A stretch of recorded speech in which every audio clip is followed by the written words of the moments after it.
Hi friends, today we will talk about how to fix or how to solve the problem of unfortunately has been stopped on the application of Telegram. You will go to settings.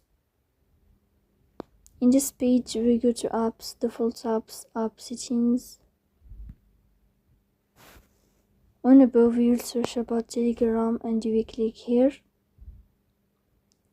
Then in this page of app info you will click on first stop and you will click OK. Here you will enter to the window of storage. Then we click on clear cache.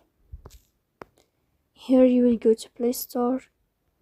You will search about Telegram. Then if you find update here, you can update your app. So please don't forget to support us, bell icon, subscribe. See you next time.